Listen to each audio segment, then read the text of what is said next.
Olá a todos, sejam muito bem-vindos mais uma vez ao canal Criptoanalista. Vamos fazer o último vídeo de encerramento, né, daquela análise que tínhamos feito de ciclo, né? E lembrando que, primeiramente, que esse vídeo não é recomendação de venda, de compra, não há garantias de que essa análise realmente vai acontecer, o mercado é muito volátil, tá bom? Cuidado com seus investimentos, sejam responsáveis, né, totalmente responsáveis por tudo aquilo que vocês forem fazer, tá certo? É apenas uma análise que se baseia em probabilidades. Aqui está bastante complexo, né? Tem muitos dados aqui. Aqui foi pego, né? Estamos em outro gráfico, né? Diferente daquele que nós mexemos anteriormente. E o que isso tudo quer dizer, né? O que eu quero que vocês entendam aqui, resumindo. No ciclo anterior de 2017, a gente teve um determinado grupo de moedas, essas moedas aqui, com suas respectivas altas de ganho, né? Contando do fundo, né? Ou seja, do fundo até o topo, né?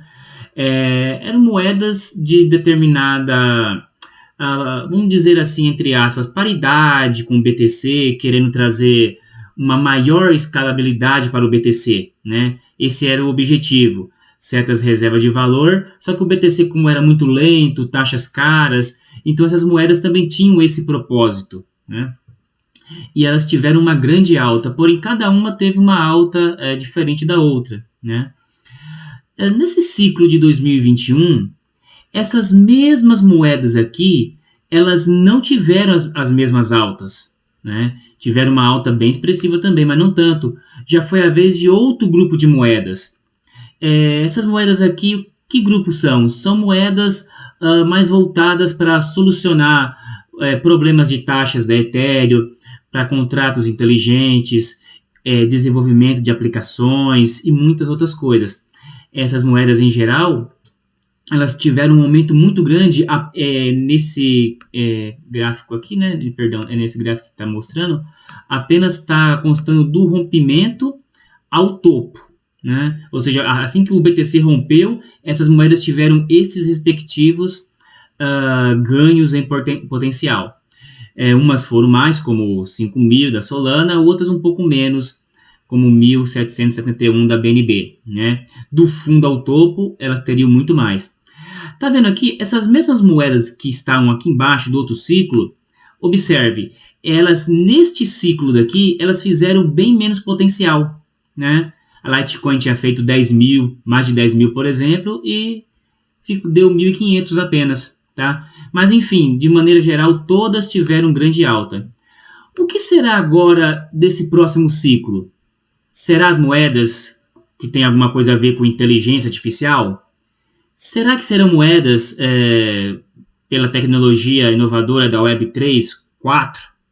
Será que são moedas que tendem a trazer coisas do mundo real para o mundo criptográfico, como as de RWA? Eis a questão, são grandes candidatas, né?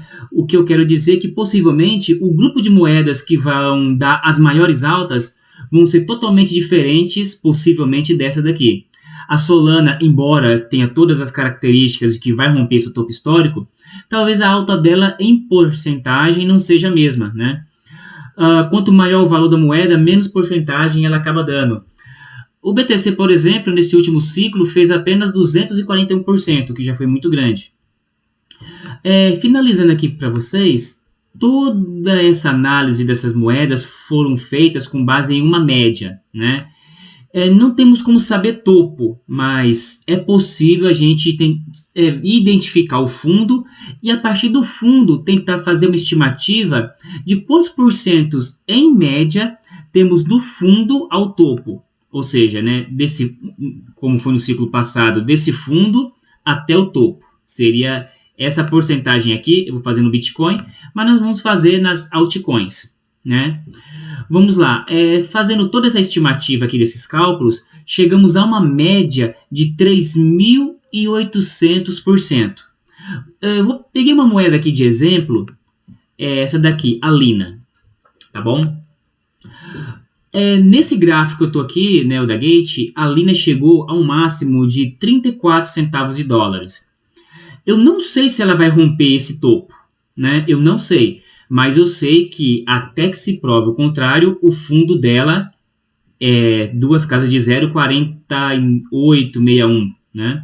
Então eu pego este nível aqui, pela média da subida que a gente teve do fundo ao topo, os 3.800% dão aproximadamente aqui em 18 centavos de dólar. Então, possivelmente, ela pode atingir esse nível. Temos um pivô aqui importante nela, né? O rompimento já vai caracterizar esse alvo. Ou seja, é uma possibilidade dela não romper o topo histórico, como muitas das vezes não rompe, né? Mas ela tem condição, né, se entrar uma capitalização ideal nela, chegar nesse nível em média. Então, alguns pontos ao redor disso aqui seriam pontos interessantes para estar vendendo esse ativo aqui, por exemplo. Lembrando que não é recomendação, tá bom? Somente uma análise, tá bom, pessoal?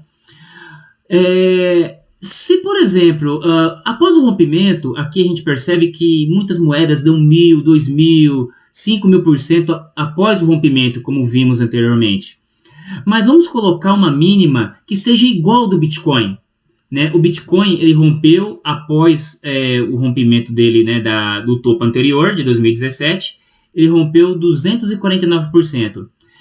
Um outro, né, ponto de venda, caso a Lina rompa seu topo histórico, seja vender ela nesse nível aqui de 249%, que seria o mínimo, tá? Um mínimo muito abaixo, teria potencial para muito mais.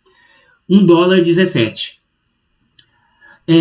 Porque, assim, pessoal, a gente entra nos ativos, né, na perspectiva de hold, e sempre que o mercado está subindo muito, a gente tem aquela coisa de não vender porque acha que o mercado sempre vai subir mais.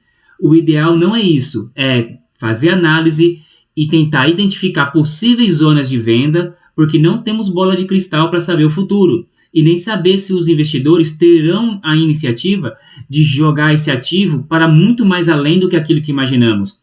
Então, sempre entra com capital e faça aportes como você fez aportes de compra, faça aportes de venda também. Isso é crucial, proteger o capital.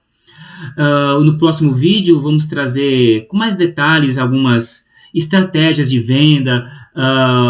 Vou dar um exemplo de um aporte em níveis que possam ser vendidos, tá bom? Também apresentar o uso de Fibonacci e também pretendemos trazer falando sobre algumas moedas específicas. Caso vocês queiram alguma, deixem nos comentários, tá certo? E a gente vai estar analisando em vídeos futuros. Agradeço a vocês pela participação, por ter estado aqui até o final. Fiquem com Deus, um forte abraço e vamos continuar analisando o mercado que teremos grandes oportunidades. Deus abençoe a todos.